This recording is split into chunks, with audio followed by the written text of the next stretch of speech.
Northern Ireland will strengthen the union, given that parcels business to business from Wales or any other part of the UK to Northern Ireland will now be subject to EU customs declarations and checks. How does that strengthen the union? Can I thank the honourable member for his question. As I said to an earlier question, we want to make sure that trading is made easier, that we remove the red tapes and barriers, and those are the discussions that we are having at the moment with the EU. Jim Shannon. Mr Speaker, what strengthens this union is the nations of Wales, Scotland and Northern Ireland intertwined with England. It's the Gaelic nations of Scotland, Wales and Northern Ireland and the cultures and the history that they bring together. It's also the benefits of the union in relation to employment, to jobs and the opportunity. It's the constitution, it's our service and uniform. All those things bring us together in a way that nothing else can. So this great United Kingdom of Great Britain and Northern Ireland can have a better union and can do better together. Mr Speaker, can I thank the honourable gentleman for his question. I definitely believe that the four nations together in the UK are stronger together. Liberal Democrat spokesperson. What's going on? Thank you, Mr Speaker. Thank you, Mr Speaker. There's no greater threat to our union than the feeling that workers in one nation matter less than those in another. And people in and around Port Talbot right now feel like they've had a rotten deal. So can the Minister explain why the deal that her government did with Tata meant that workers who had been at the company for longer than 25 years didn't have that service reflected in their redundancy payments, and why workers wishing to access the retraining element had to forego their right to the enhanced redundancy payment too? And is it true that reportedly, as of February, only 3 people so far have applied for that scheme? Secretary of State. Thank you, Mr Speaker. Tata made the decision to close the blast furnaces in January 2024, 6 months before the general election. They closed the coke ovens in March 2024. An agreement for the grant for the EAF had already been done, and he might remember that Blast Furnace 5 closed down on polling day, on general election day. The timeline was fixed in order for that electric arc furnace to be delivered. In 10 weeks, we negotiated a better deal, better terms and protections for the whole workforce at Port Talbot. No immediate compulsory redundancies, the best voluntary redundancy package ever offered by Tata to its UK workforce. We saved 5,000 jobs, and 385 acres of land are being released for development and regeneration and future opportunities at the site. All in all, this is a £1.3 billion investment deal, very different from the situation in Scunthorpe. Perfect. We now come to Prime Minister's questions. Clive Jones. Question number 1, Mr Speaker. Prime Minister. Mr Speaker, yesterday evening, Royal Air Force Typhoons successfully conducted strikes against Houthi military targets in Yemen in a joint operation with our US allies. This action was in line with long-standing policy of the UK government to defend freedom of navigation in the Red Sea after Houthi attacks fuel regional instability and risk economic security for families in the UK. Mr Speaker, I'm pleased to say that all UK aircraft and personnel returned safely, and I pay tribute to the professionalism and bravery of all our servicemen and servicewomen. The Defence Secretary, Mr Speaker, is making a statement immediately after PMQs. Mr Speaker, can I congratulate Prime Minister Mark Carney on his election in Canada? Our two countries are the closest of Commonwealth allies, partners and friends, and we will work together to deepen our economic relationship to benefit working people here in the UK. Mr Speaker, may I also congratulate everyone across the House, including members of this House and the Press Gallery, who ran marathons in London and Manchester. In particular, the Honourable Member for Gordon and Buchan for the fastest run of any female MP. And, of course, the Shadow Justice Secretary, who I'm reliably informed is still running.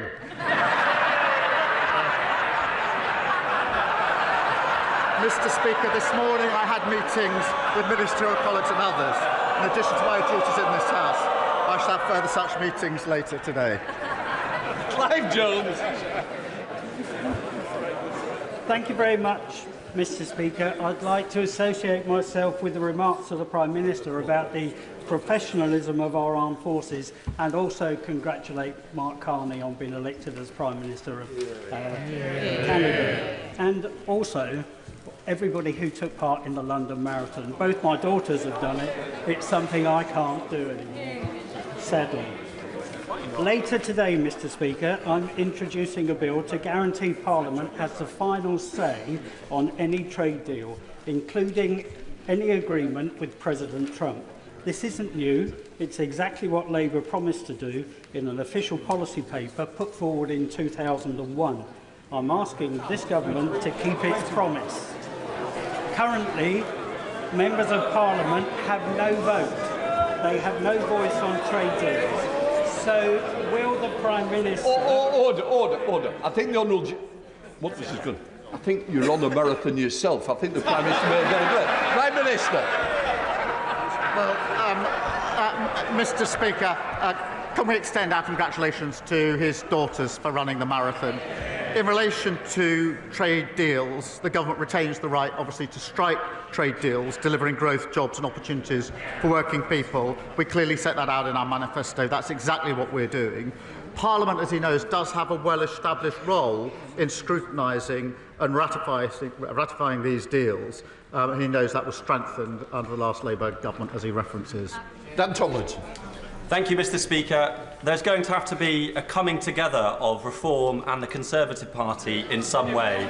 A deal, a pact or a merger. These aren't my words, Mr. Speaker, but those of the most senior Tory in elected public office in the country, the Mayor of the Tees Valley. So if senior Tories are plotting it, the Leader of the Opposition won't deny it, doesn't that mean that the only way for us to stop this plot is to vote Labour? No need to answer. You've no responsibility for any part. Right, let's move to the Leader of the Opposition, Commemorations. Thank you, Mr. Speaker. On Monday, the Prime Minister's Safeguarding Minister admitted on the floor of the House that there was a cover-up of the child rape gang scandal. Does the Prime Minister think we should expose this cover-up? Mr. Speaker, this is obviously a serious issue. I oversaw the first grooming gang prosecution, which was in Rochdale more than a decade ago. There is a contrast here because the Leader of the Opposition, when she was Minister for Children, Women and Equalities, never raised this issue in the House in 3 years. Mr. Speaker, the Shadow Home Secretary held 352 external meetings during 20 months. How many were on this issue? Not one.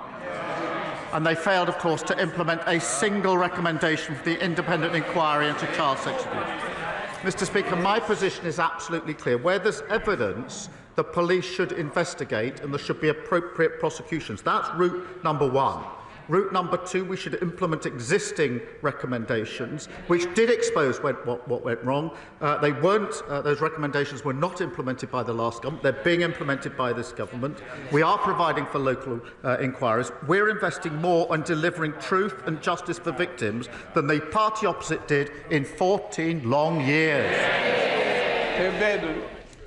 Mr. Speaker, in the last year of Conservative government, we had a gangs task force that found 500 perpetrators, protecting thousands of victims. We launched that inquiry that he's talking about, but more still needs to be done. It's now 4 months since I asked him for a full national inquiry. Instead, he promised 5 local inquiries. There will be one in Oldham. Will he now name where the other 4 inquiries will be? Prime Minister. Mr. Speaker, we are providing for local inquiries. This is a serious... Well, they've got so much to say now. Why did they not... Mr. Speaker, why did they not implement a single recommendation in the 14 years they had in office? We're taking forward those.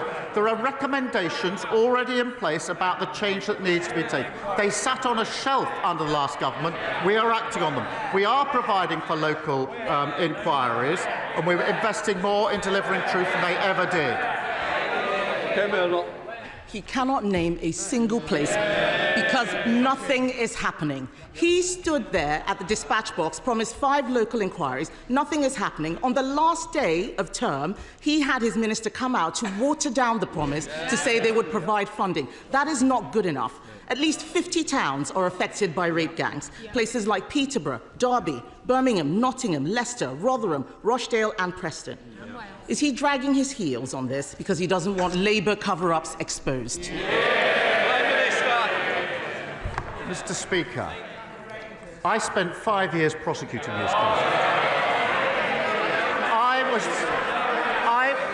Mr. Speaker, I was the prosecutor that brought the first case. And when that file was brought to my attention, Mr. Speaker, I noticed that one of the defendants had not been prosecuted previously. Far from covering up, I asked for that file so that I could have a look at it.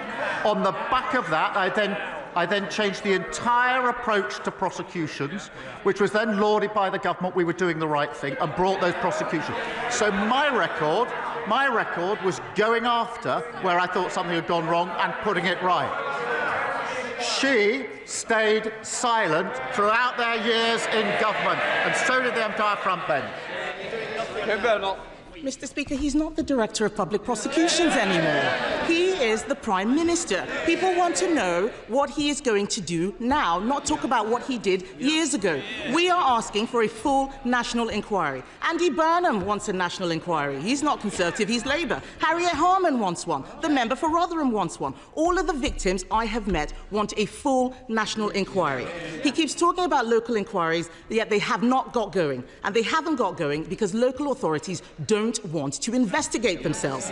Local inquiries cannot force witnesses to appear. Local inquiries can't force people to give evidence under oath. So why won't he have a national inquiry? Mr. Speaker, we've had a national inquiry. We've had recommendations. There are hundreds of recommendations that have been made in relation to this issue. It is a serious issue. I strongly believe that we should implement the recommendations that have already been made. And that is what we are doing. I strongly believe we should listen to victims, and we've been listening to victims on this side for decades and working with victims for decades in relation to what they want, which is local inquiries, and we've set those local inquiries up. Mr. Speaker, he says we should listen to victims. The victims want a national inquiry. We haven't had a national inquiry. We had the child sex abuse inquiry, which Conservatives launched. There is still more to be done. It didn't cover this scandal in detail. In Manchester, just last year, authorities were still covering up abuse. The local inquiry chair there has quit. Bradford Council, an area of some of the worst abuses, refuses any inquiry, local or national. Whether it's the streets of Birmingham or the Town Hall of Bradford, it is chaos and cover-ups with Labour councils. When will he show leadership and do the right thing? The right thing is to implement the recommendations that we've got, which is what they palpably failed to do in government. The right thing to do is to have the national inquiries that we need, which is what the victims want. The right thing to do is to invest in our criminal justice system so we can bring people to justice. They've absolutely collapsed the criminal justice system. Prosecutions for rape under their watch, they go up or down. They went down to record lows. Investment in prosecuting these cases went down. Their record was abysmal. They should hang their heads in shame. Mr. Speaker, this is just distraction tactics. He hasn't read the recommendations, because if he had read the recommendations, he would know none of them would tackle this issue. The fact is, if I were standing where he is, we would have had a national inquiry months ago. This issue is personal for me. I have met many of the victims. This is about the protection of children. Nothing else is more important. In the last few days, Mr. Speaker, I've been to Wiltshire, Lincolnshire, Northumberland, Kent. All of them have outstanding children's social care. Do you know why, Mr. Speaker? Because they're all run by Conservatives. That's the difference that Conservative councillors make. Isn't the choice tomorrow between chaos and cover-ups under Labour councils or better services under the Conservatives? She says they'd have a national inquiry. 14 years. 14 years and they didn't do it. It's so hollow. And yes, tomorrow is the first opportunity the country has to pass their verdict on the Leader of the Opposition and the party opposite after the general. Have they changed? Have they learned? It's passing verdict on the Leader of the Opposition. We'll see you next week. Right, Nadia Winter. Thank you, Mr. Speaker. Mr. Speaker, I wish that the Leader of the Opposition would stop weaponising victims of child sexual abuse. Multiple points. It's damaging victims, and if she cared about child protection, she wouldn't be doing that. It's a disgrace. You're a disgrace. Mr. Speaker, new data shows that in March last year in Hyson Green and Arboretum ward in my constituency, 64% of children were in poverty, the highest proportion in the whole of the East Midlands, and a damning indictment of the previous Conservative government. One of the proudest achievements of the last Labour government was the action it took on child poverty. Can the Prime Minister confirm that this Labour government will do everything in its power to eliminate child poverty, and that its task force has not ruled out abolishing the two-child benefit limit, the single most cost-effective way to pull children out of poverty? Minister.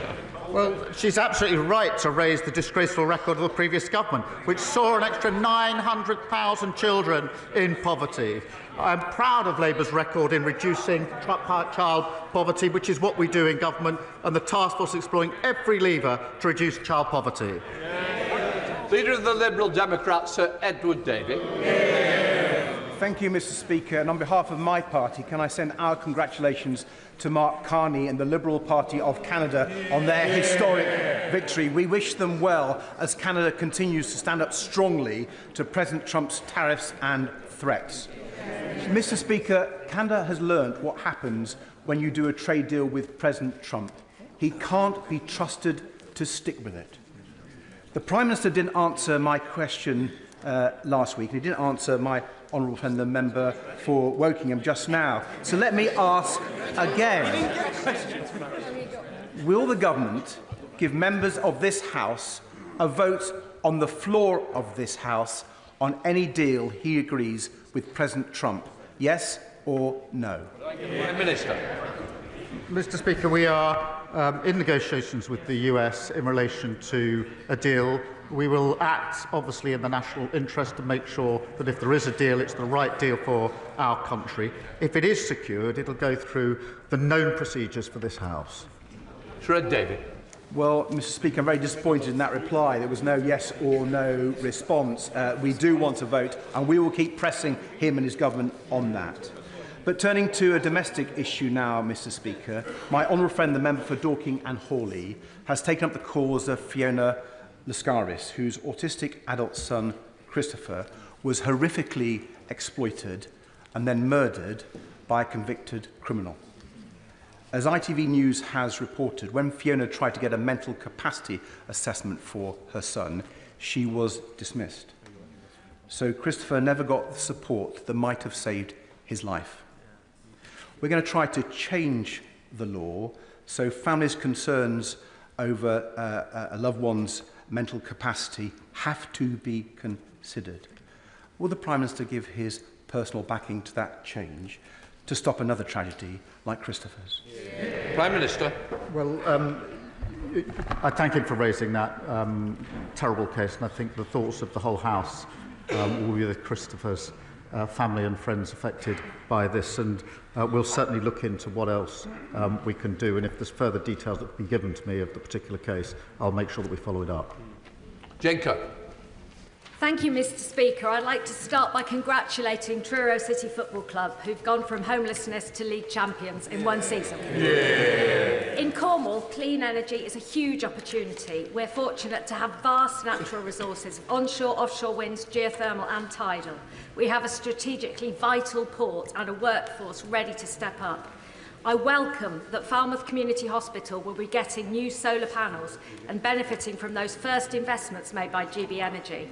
As we pursue our clean power plan, will the Prime Minister confirm this is just the beginning of that investment in renewables in Cornwall? Can I add my congratulations to Truro? Clean energy investments are powering our plan for change, Mr. Speaker, and that's just the beginning. We'll go further. 200 schools and hundreds of NHS sites across the country will benefit from GB Energy's first solar projects, including Falmouth Community Hospital in my honourable friend's constituency. Hospitals will save, Mr Speaker, £45,000 a year off their energy bills, with that money going back to the frontline services. That's the better future we're building, good for patients, good for jobs growth and our energy security. Nigel Farage. Thank you, Mr Speaker. To date, so far this year, 10,000 young, undocumented males have illegally crossed the English Channel into our country, a 40% increase on this time last year, many coming from cultures that are somewhat alien to ours. They are being housed at a cost of many billions of pounds a year in hotels and increasingly in private rented homes. The effect on communities is one of a sense of deep unfairness, actually bordering on resentment. In Runcorn alone, there are 750 of these young men. Just in one. Is it not time to admit that Smash the Gangs was nothing more than an election slogan and not a policy? And isn't it time to declare a national emergency and to act accordingly? Prime Minister. Mr Speaker, we are passing a borders bill with extensive powers to smash the gangs. These are terrorist-like powers that give powers to the police to intercept where they think the suspects are committing people smuggling, which is a vile trade. We must take back control of our borders after the last government lost control. But what did he and his party do? Did they support those extra measures to actually smash the gang? No, they went in the lobby with this lot in their new coalition to vote against them. And let's be clear what a vote for his party means. It means a vote to charge for the NHS. It means a pro-Putin foreign policy and a vote against workers' rights. And now we hear, Mr Speaker, he's recruited Liz Truss as his new top advisor, as he was cheering on the mini-budget. Judge Silence. Thank you, Mr Speaker. For years, my constituents in Orrell have suffered from a lack of local health provision. But next month, that will begin to change, thanks to a new partnership that I built with our local NHS, Wigan Athletic and Wigan Warriors at a Centre for Excellence in Women's Sport. This will be a shining example of shifting healthcare from hospitals into communities. So can I urge the Prime Minister to continue with our plan for change and ignore the member for Clacton who, for decades, has pushed to dismantle our NHS so that my constituents must pay to see their doctor. Well, I see the member for Clacton complaining, but what did he say? So we're going to have to move to an insurance-based system of healthcare. His words. If you can afford it, you pay. Not under our watch, Mr Speaker. While he's busy taking Liz Truss's advice and fawning over Putin, we're driving down waiting lists, 3 million extra appointments delivered, and waiting lists slashed in the most deprived areas. That's 6 times the waiting list will come down, including during the winter periods. We're rebuilding our NHS, rebuilding our country of future, and delivering for working people. Liz Jarvis. Thank you, Mr Speaker. Just before Christmas, thousands of my constituents in Eastleigh were left without water after yet another incident involving Southern Water, the latest in a long series of issues, including outages and sewage dumping in our precious chalk stream, the River Itchen. Yet this month, my constituents face water bill hikes of 47%. Does the Prime Minister understand why my constituents are so angry about this? And what reassurances can he give my constituents that Southern Water and Ofwat will be held to account? Prime Minister. I thank her for raising this, and the party opposite should apologise to her constituents for allowing record sewage into our waterways. Our Water Act will clean up our rivers, lakes and seas. Under new powers which came into effect last week, in fact, water bosses can now face years in jail for concealing sewage spills. We've banned the payment of bonuses and introduced new powers. And of course, we're delivering a major review through our Water Commission. And I'll reassure the member we won't hesitate to take further steps. Sam Coley. Thank you very much, Mr Speaker. Listening to residents in North West Cambridgeshire on the doorstep and in local coffee mornings, there's a clear message. People want local police that have the time and resources to get to know crime in their areas and tackle it at the root. and I know our Labour mayoral candidate's committed to that as she's elected tomorrow. So could the Prime Minister update residents across Cambridgeshire and Peterborough on how our plan for change is tackling crime and antisocial behaviour and boosting police ranks by 13,000 officers that will be visible in all local communities? The party opposite decimated neighbourhood police, and crimes like shoplifting and antisocial behaviour ran rife. I can tell him what we're doing through the plan for change: extra police officers, extra PCSOs and more special constables. On top of that, Mr Speaker, a named officer for every community and more teams out in our town centres on Friday and Saturday nights. That's what you get with a Labour mayor working with a Labour government to deliver change for Cambridgeshire and Peterborough. Josh Babrin. Thank you, Mr Speaker. Eastbourne War veteran Staff Sergeant Pauline Cole is a veteran who sustained injuries while serving our country. She was awarded military compensation. But because military compensation is currently considered income by this government, her pension credit has been cut from £77 a week to just £11 a week. We've met with the relevant minister to try to address this to no avail. So I want to ask the Prime Minister, with the 80th anniversary of VE Day just next week, will he meet with Pauline, who's in the gallery, and I, to address this injustice and to ensure that no veteran is penalised for serving our country? Prime Minister. Can I thank him for raising this important issue with us? We will always stand up for those who serve our country. I paid tribute to Pauline for her service, and I will make sure that she gets the appropriate meeting that she wants and needs to discuss her specific case. Julie Mims. Thank you, Mr Speaker. This week, thanks to this Labour government, hundreds of free breakfast clubs have opened across our country. Will the Prime Minister join me in sending good wishes to the staff and pupils at Castle Carrick, Udale, Longtown, Inglewood, Brook Street, Blackford, Hallbank Gate and Bishop Harvey Goodwin schools in my constituency, which are among the first to benefit from this important scheme? And can he confirm that this is just the start of Labour's plan for change to deliver for working parents? Prime Minister. Well, look, let me pay tribute to all the staff in her constituency who are working in the breakfast clubs, which, of course, Mr Speaker, deliver free breakfast clubs, 30 minutes of free childcare, saving working parents £450 a year, and we've opened the first 750 across the country. There'll be many more to come, Mr Speaker. We are, of course, also saving parents £50 a year by making school uniforms cheaper, something the Leader of the Opposition ordered all her troops to vote against. Thank you, Mr Speaker. The playing of music and loud videos on public transport without headphones is becoming increasingly common. The various bylaws outlawing such antisocial behaviour are clearly not working, whilst planned cuts to the British Transport Police are bound to make matters worse.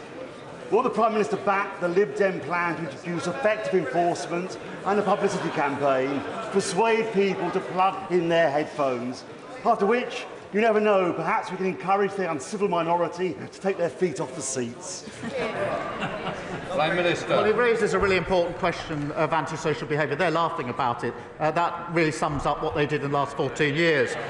He knows there are already strict rules in place to prevent antisocial behaviour, including fines of up to £1,000. But we are focused on tackling antisocial behaviour. It's not low level. It does affect people and their communities and their sense of safety and what they can do with their own lives. And that's why an additional £1.2 billion has been set aside for policing, 13,000 new neighbourhood police officers, new respect orders, and a named officer in every community. We take this seriously. They laugh about it. Bel Ribeiro-Addy. Mr Speaker, rent in my constituency is becoming exceedingly unaffordable, with the ONS's most recent data estimating that the average price of rents have risen by over 10% in the last year, whilst average wages haven't risen at the same level. And I know several metro mayors are calling for the power to control rents in their region to help tackle the issue, and the steps in the Renters' Rights Bill to cap market rents at the market rate are positive. But as landlords are the ones setting the market rates, renters in my constituency are fearful that this won't be enough to protect them from rising rents. So can the Prime Minister tell me what steps this government is taking to bring down rental prices? Prime Minister. She's absolutely right to raise this important issue. communities across the country are facing the consequences of the utter failure of the party opposite to build enough homes. Our Renters' Right Bill improves the system for 11 million private renters, blocking demands for multiple months of rent in advance, and finally abolishing no-fault evictions, something they said they'd do over and over again, and as usual, never got round to doing. Mr. Speaker, that's backed up by major planning reforms, our New Homes Accelerator, and £600 million to deliver 300,000 homes in London, part of our 1.5 million homes we'll build across the country that are desperately needed. Sir Bernard. Does the Prime Minister recall from our history that even during the Blitz, the concert pianist Dame Maura Hess continued performing her piano recitals at the National Gallery, including the performance of German music like J.S. Bach's Jesu, Joy of Man's Desiring? As a trustee of the Parliament Choir and as a singer, can I ask him to lend his support to Parliament's own VE Day celebration, which will be next Wednesday evening in Westminster Hall, when we will perform in the presence of His Royal Highness the Duke of Kent and both speakers of both houses, not only that Bach chorale, but the music of our other allies and, of course, some British music too. Tickets are still available. Prime Minister. Can I wish him the very best of luck? It will be a fantastic event, and it's just one of the many important celebrations that that are taking place to commemorate VE Day. I would encourage the whole House to buy those remaining tickets to go along and attend the concert, which I think is in Westminster Hall, as well as the many street parties and other events that will be across the country. And I look forward to paying my own tributes on VE Day, but I wish him luck. Sarah Hall. Thank you, Mr. Speaker. I welcome the action taken by the government to fix our NHS and deliver 2 million more appointments, something my constituents are already benefiting from. Together with Warrington and Halton NHS Trust, I recently submitted a ready-to-go proposal for a new urgent treatment centre and outpatients facility in Warrington. Warrington has over 200,000 residents and no urgent treatment centre. The proposal would reduce A&E waiting times and deliver 100,000 appointments every year. Will the Prime Minister or Health Secretary agree to meet with me and local health partners to discuss this transformational project? Prime Minister. Well, I'm happy to make sure that my honourable friend meets the Health Secretary. Mr. Speaker, we have got waiting lists down for 6 months now in a row, delivering 3 million extra appointments. The Further Faster 20 programme is doubling the rate at which waiting lists are falling, including in her trust. And of course, earlier this week, we froze prescription charges at under £10. There's a lot that's been done, a lot more to do, but our plan for change is working, getting the NHS back on its feet. Leila Moran. Mr. Speaker. The non-disclosure agreement was entirely one-sided, gagging me, but not the men or the execs involved. It covered not just business matters, but everything painful I'd endured. I ended up in hospital. These are the words of a victim who suffered intolerable sexual misconduct in her workplace. Does the Prime Minister agree with me and members across this House that the misuse of NDAs in cases like this are totally unacceptable? And if so, will he help us in amending the Employment Rights Bill going through the Lords now to stop this pervasive practice once and for all? Prime Minister. She's right to highlight the misuse of NDAs, and I don't think anybody would countenance the misuse of NDAs, particularly in a case as serious as the one that she cited, which is why we're looking whatever we can do to make sure they're not misused. Thank you, Mr. Speaker. After 14 years of a Conservative government who let fly tipping increase to record levels across the country, my constituents in Ealing Southall will welcome the Prime Minister's announcement today that fly tippers will now face tough action, new technology for enforcement and up to 5 years in prison. Could the Prime Minister set out what other steps he is taking to help councils tackle fly tipping and the difference this will make to communities like Ealing Southall?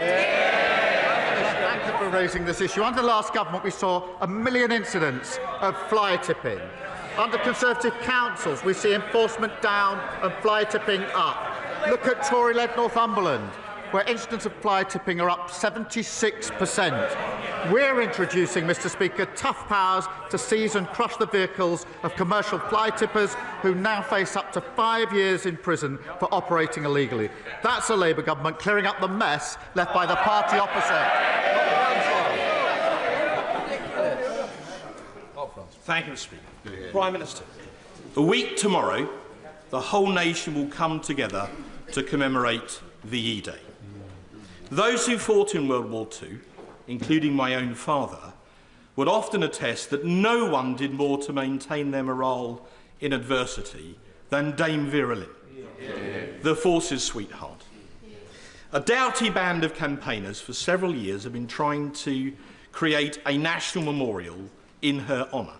I'm pleased to tell the House they now have a stunning design.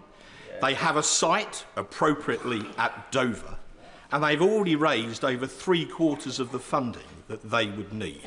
So at this very special time, would the Prime Minister lend his support in principle to this noble endeavour? Would he be prepared to accept a personal briefing on the campaign, in which case I suspect that he and I will meet again?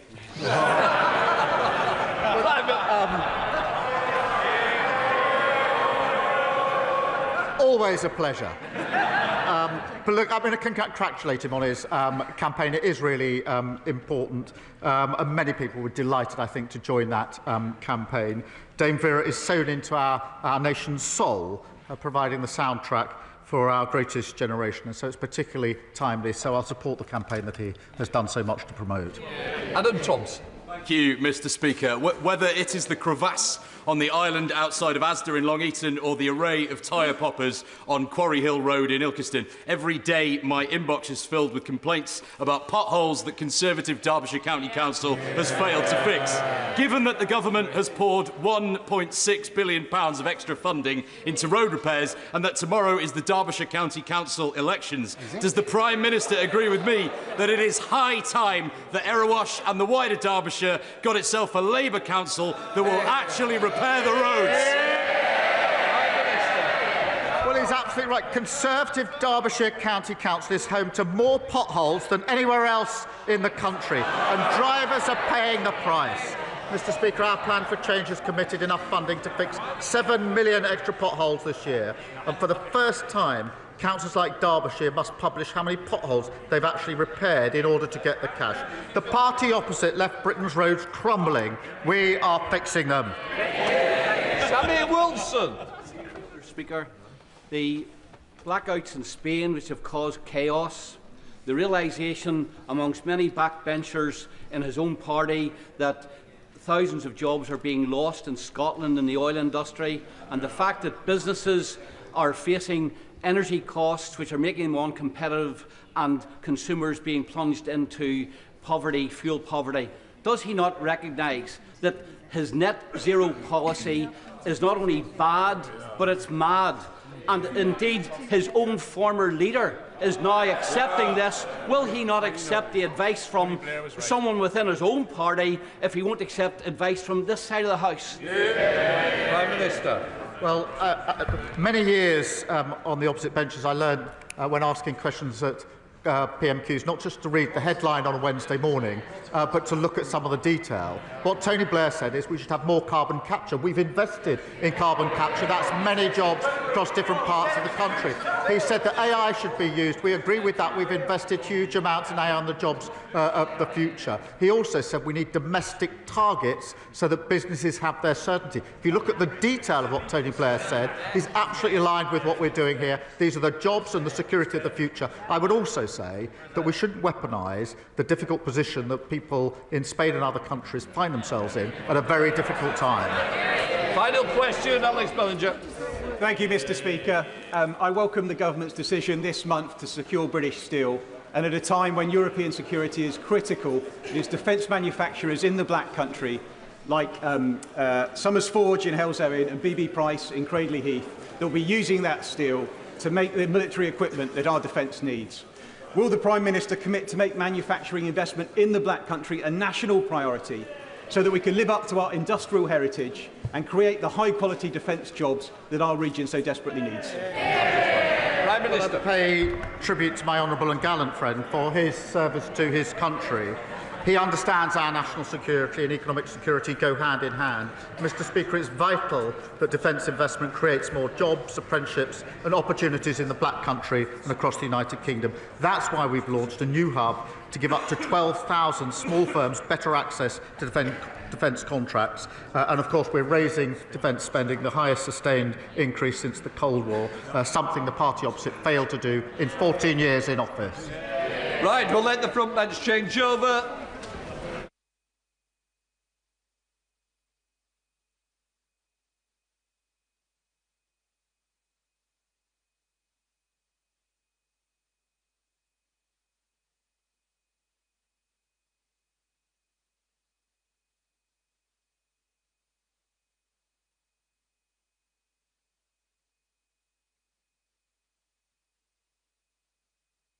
We now come to the first statement. Secretary of State for Defence, John Healey.